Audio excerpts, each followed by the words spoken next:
de 1996, com o prefácio do próprio professor Jacob Markovitch.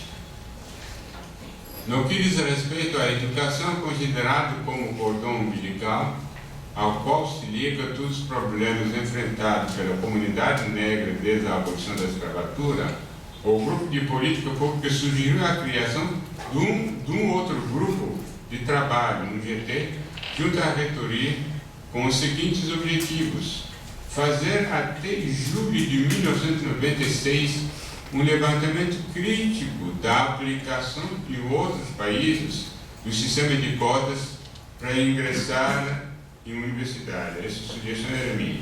Elaborar propostas de elevação da presença dos descendentes africanos em Universidade Pública do Brasil. Terceiro, encaminhar o documento final de política pública a diversas unidades universitárias, solicitando que seja criado um grupo de trabalho com o objetivo de analisar o documento e propor aplicações específicas em seus âmbitos, tendo em vista, em particular, tanto atender adequadamente a situação do seu cotidiano, como verificar possíveis contribuições que possam dar em função de suas especificidades.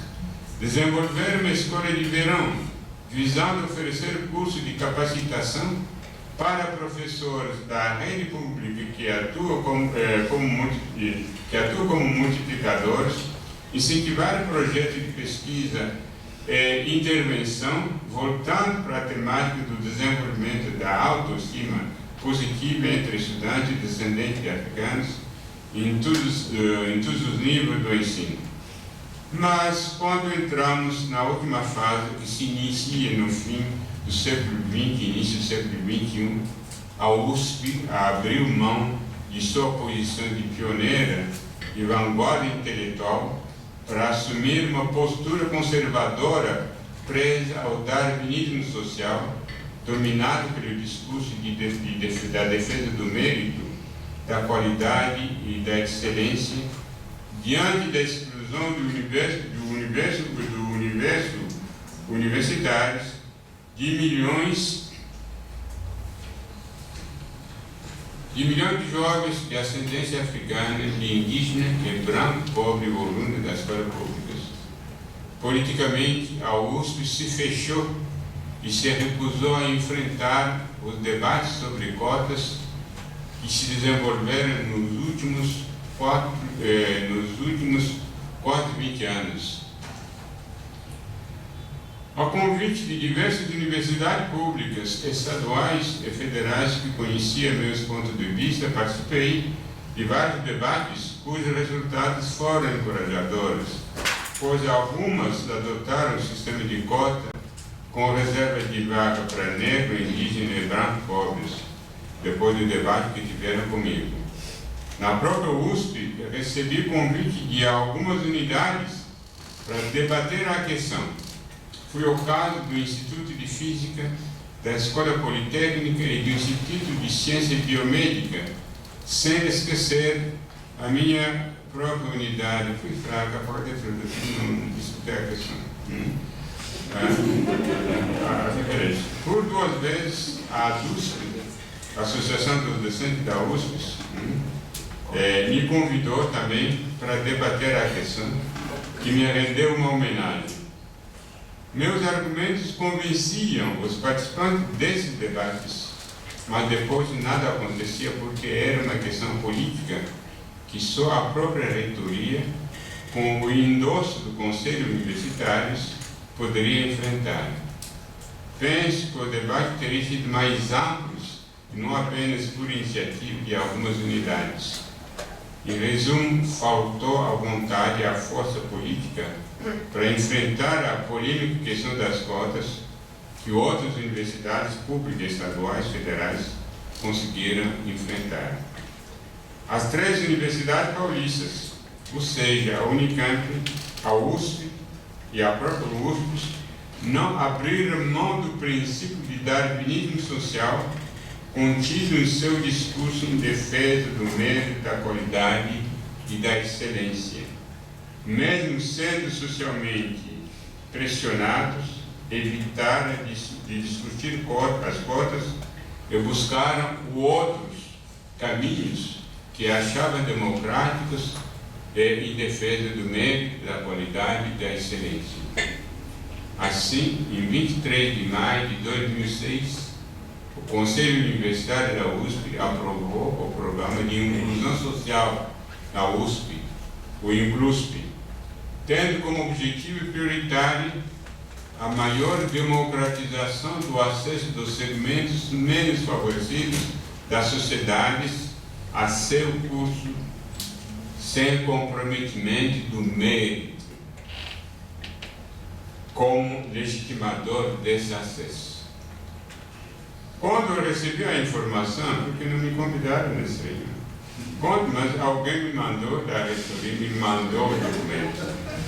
Quando eu recebi a informação sobre o INCLUSP, através da própria reitoria da pesquisa, não sei porque esse professor me mandou o documento, me manifestei imediatamente contra as propostas do projeto, que em nenhum momento considerou a questão racial e a ausência dos negros indígenas na universidade.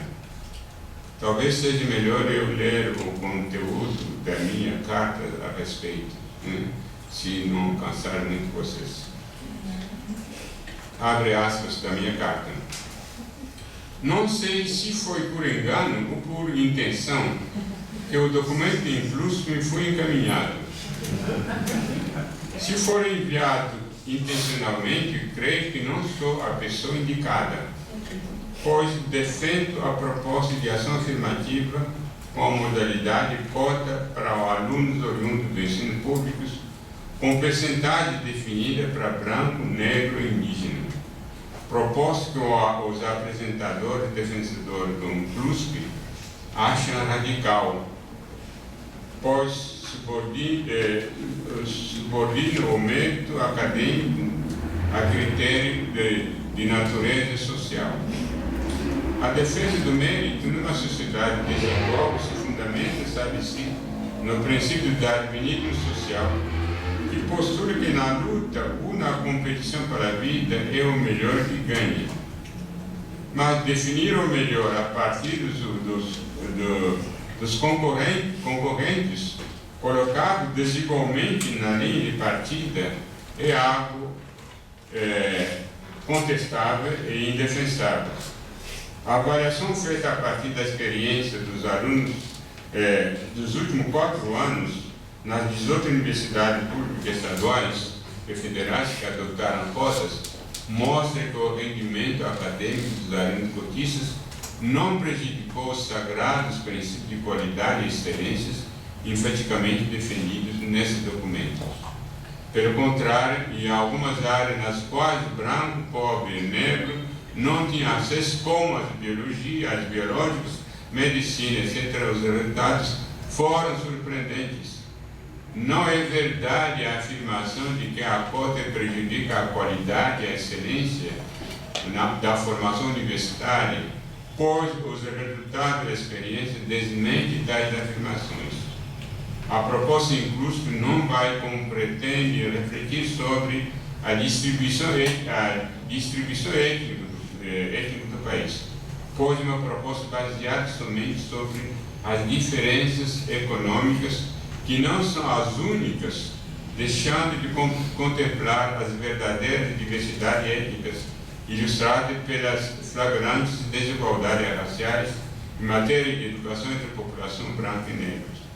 Creio que não vamos desqualificar as estatísticas apresentadas pelas instituições nacionais qualificadas como o IPEA ou o IBGE.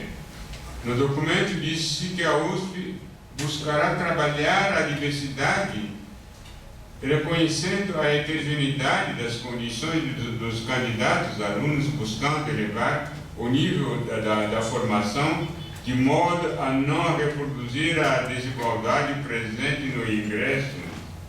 Bem, de que desigualdade se trata? Pois o documento evita sistematicamente tocar nas desigualdades raciais acumuladas pela população negra, desigualdades essas engendradas pelo racismo brasileiro. Como reconhecem os proponentes dos documentos, só entra na USP um pequeno número de ingressantes que realizaram sua formação básica na escola pública. E esse número, já muito pequeno, é piorado pela evasão dos mesmos. Mas entre esses poucos, os alunos negros são quase invisíveis até nas áreas não consideradas nobres. É inexistente nas áreas ditas nobres ou mais procuradas. Eu dei aula na USP de graduação e de pós-graduação durante mais de 30 anos. Nunca tive na sala de aula turma de tarde e de noite, quando tinha pelo menos cerca de 100 alunos. Nunca tive mais de 5 alunos negros. Isso durante meus 30 anos, mais de 30 anos da USP.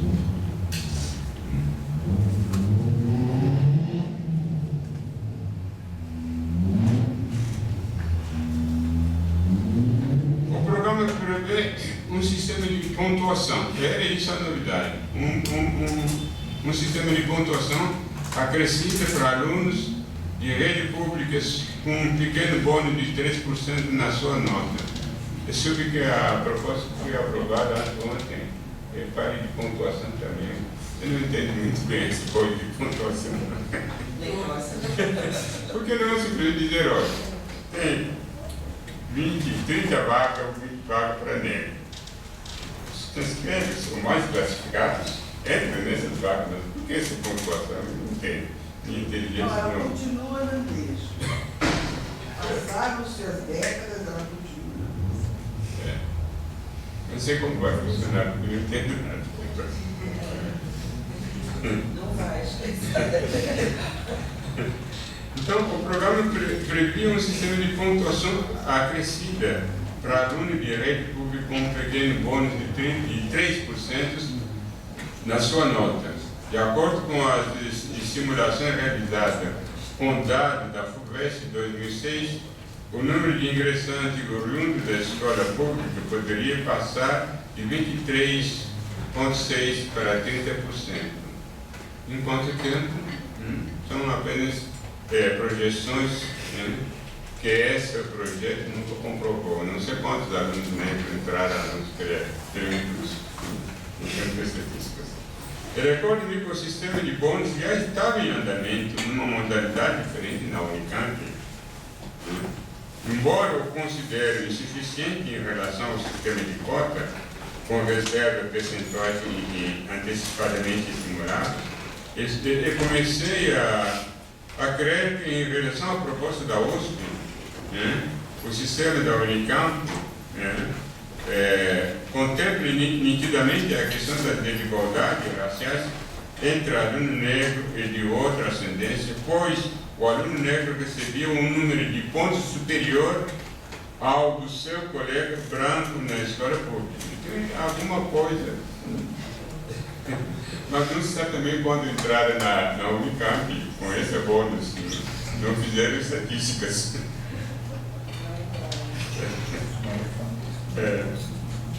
Então, porque a proposta da USP fez questão de ignorar sistematicamente as desigualdades raciais acumuladas pela população negra e, consequentemente, as medidas compensatórias que possam reduzir as extremas desigualdades existentes entre branco e negro em matéria de educação. Acho que deveríamos contemplar tanto a inclusão de todos os excluídos econômicos quanto a especificidade dos que somam a exclusão econômica com a exclusão étnico-racial. Fechar os olhos a essa dupla exclusão do negro seria recair na sobrevivência do mito de democracia racial, equivaleria a pensar que o racismo não atrasou o desenvolvimento escolar da população negra, ou de outro modo, como escuto o código cotidianamente dos colegas, que a questão é puramente econômica. Pensava naquela época, sinceramente, que o fato de o documento inclusive ignorar as desigualdades raciais na sua proposta de mudança, depois de tantos anos de indefinição e tergiversação da nossa universidade, se começou a discutir a ação legislativa em um retrocesso em relação ao documento anterior elaborado pela Comissão de Políticas Públicas, né? Do qual falei que foi publicado no meu livro, que foi totalmente ignorado. As simulações podem prever quantos alunos negros entraram na USP dentro desse 30% projetado, já que os atores do projeto se dizem preocupados com a questão da representação da diversidade étnica, etc. Porque a universidade, que é um espaço de experimentação, tem tanta rejeição à experimentação das cotas e tem tanta certeza que a pontuação acrescida é mais segura e daria mais bem resultado em termos de inclusão. Mas parece que a pontuação continua, não? Eu não sei o que vai dar. Não parou por aí. Com o sistema de bônus na Unicamp e com o incluso na USP, pois apareceu uma proposta mais ampla e mais elaborada que abarcaria as 3 universidades paulistas na busca dos caminhos de inclusão com mérito, palavras-chave muito respectivas. Essa proposta era chamada PIMESP, Programa de Inclusão com Mérito nas Universidades Paulistas, que viria do governo do Estado de São Paulo.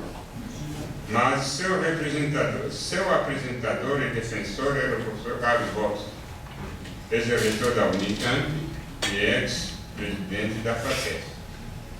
O PIMESP, no Programa de Inclusão com Mérito nas Universidades Paulistas, seria um college de 2 anos de formação complementares que recebia alunos brancos, negros, alunos das escolas públicas e já com diploma do ensino superior e secundário em mão. Depois de sua formação, os que concluíram com nota mínima mínima 7 ou mais, desse college, terão acesso direto a uma das faculdades das 3 universidades. Os que tiveram menos de nota 7 terão apenas um diploma que facilitaria seu ingresso no mercado de trabalho. Formidável e genial, não é?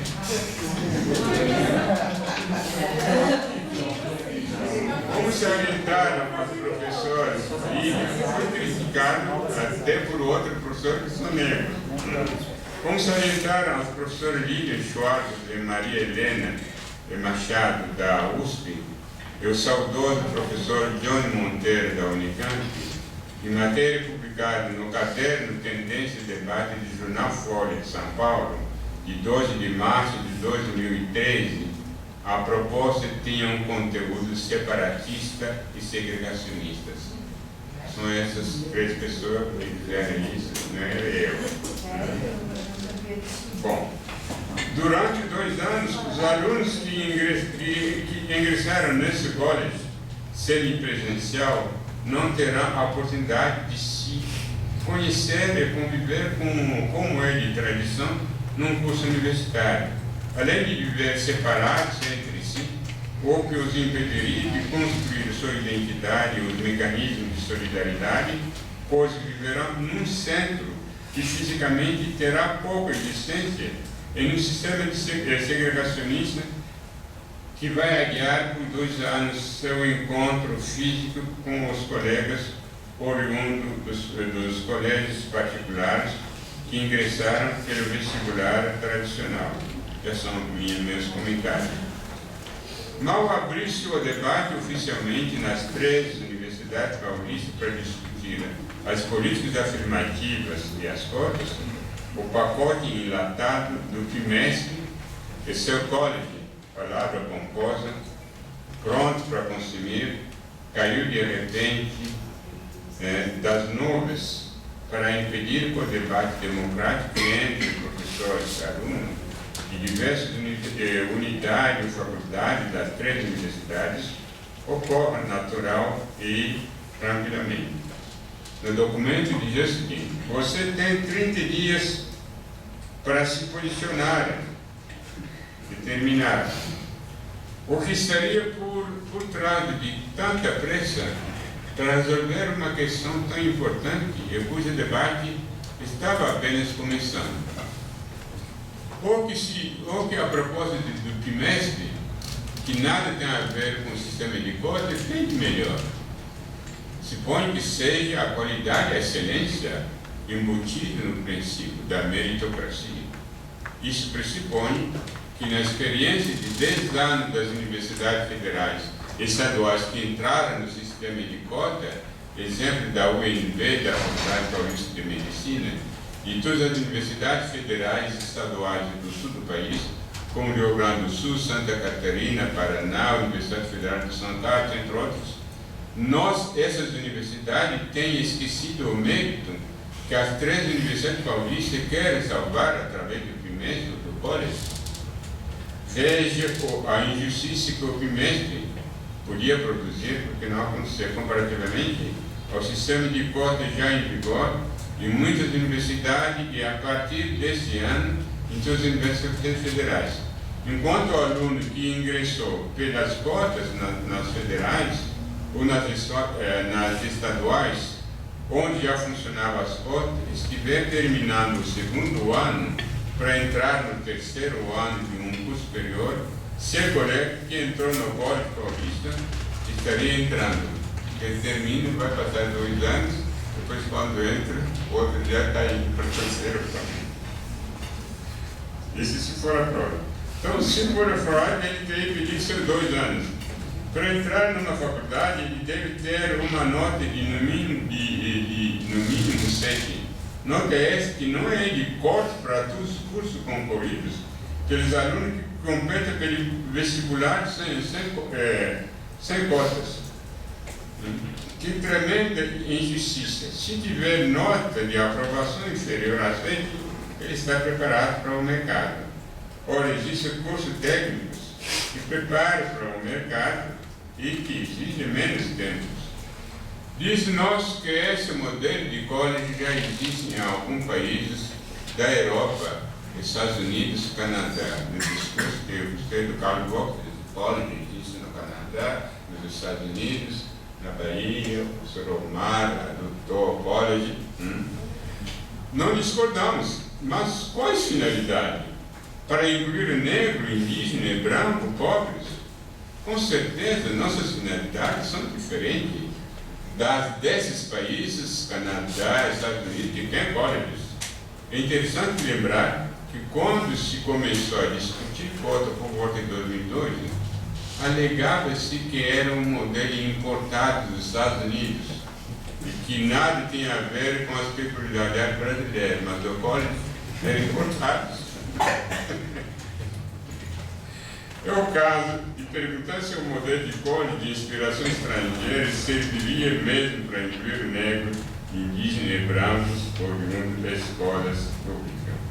Eu tinha muita dúvida e por isso fez esses comentários.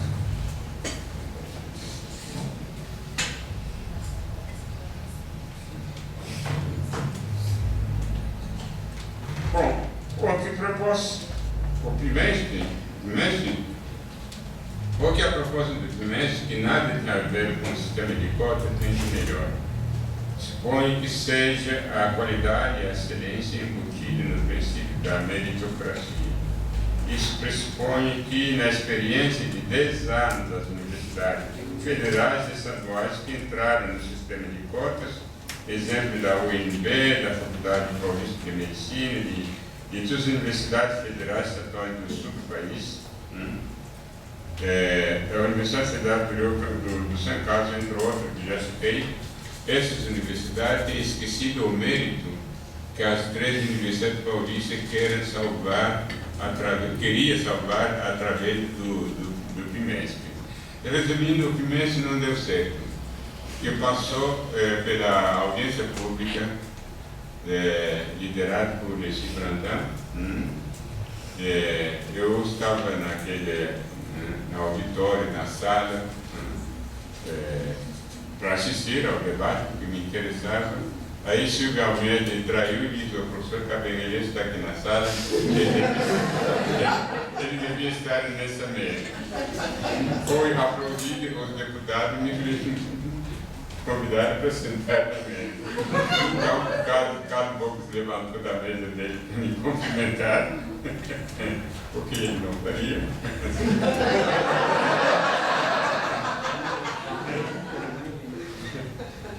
Bom, quando chegou na Assembleia, fui derrotado. O sistema de bimestre que ia salvar as universidades paulistas não passou. Bom, terminaria com outro ponto polêmico.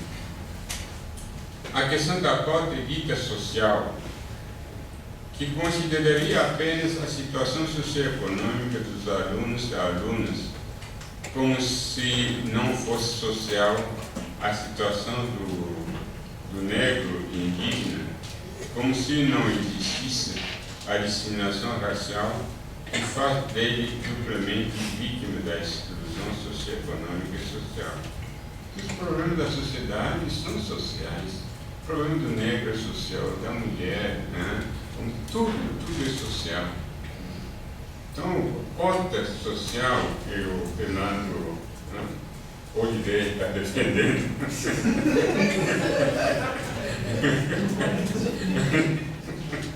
nossa cota é social.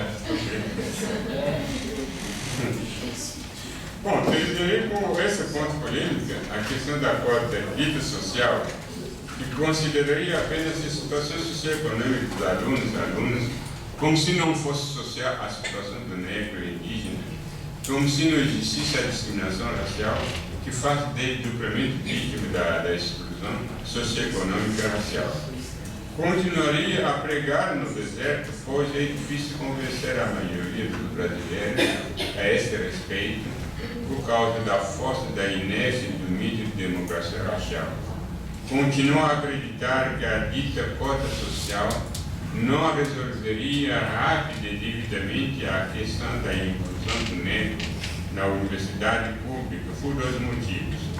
O primeiro, o abismo acumulado entre negro e branco coletivamente, falando em matéria de educação superior, é chocante e assustador, de acordo com as estatísticas do IPEA e do IBGE. Exemplo, essa estatística de 2000 entre brasileiros que têm um diploma universitário, 97% são brancos, 1% são orientados e apenas 2% são afrodescendentes, quer dizer, preto e pardo. Evidentemente, é uma estatística de 2000 que mudou pouco graças aos 10 anos de cotas em algumas universidades do país.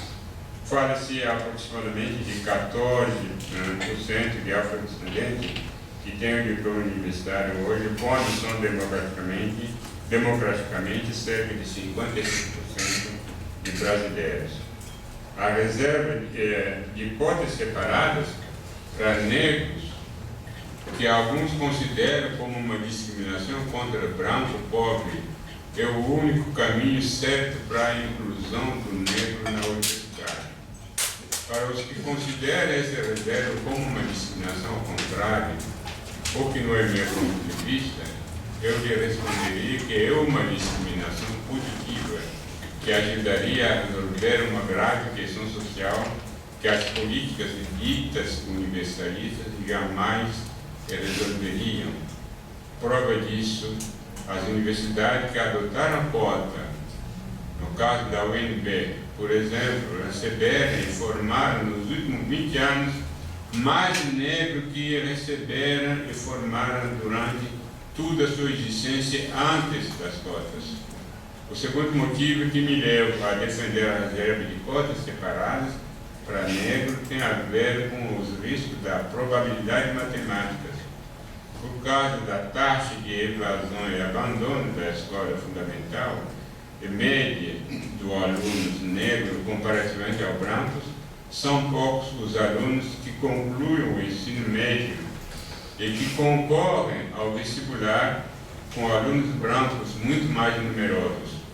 Se oferecer as vagas reservadas indiscriminadamente entre um pequeno número de alunos negros e um grande número de alunos brancos, matematicamente, os negros poderiam de novo sobrar. É uma questão de probabilidade matemática. Não estou inventando nada. Você vai na Mega Sena, um faz um pacote, o outro faz um só. Eu tenho mais um pacote, grande pacote, que é a possibilidade de ganhar. Então é matemática. Não. Finalmente, no ano de 2016, as universidades paulistas se renderam como última grande universidade pública a adotar o sistema de cota. Melhor tarde que nunca. Mas desejo que não seja apenas o resultado de pressões sociais, mas também o resultado de um amadurecimento político sobre a questão, pois se não for assim, o pleno funcionamento do sistema de cota poderia ser prejudicado, alimentando as fraudes que já ocorrem em algumas universidades públicas. Uma coisa que não entendo até hoje é esse prazo de 10 anos de vigência das cotas nas universidades federais e até em algumas estaduais. É só que o curso também é 10 anos? Não. 10 anos. É estranho. Alguém diz 10 anos, o país inteiro acompanha. Eu acho que não dá para pensar de outro jeito. É tudo a partir de 10 anos.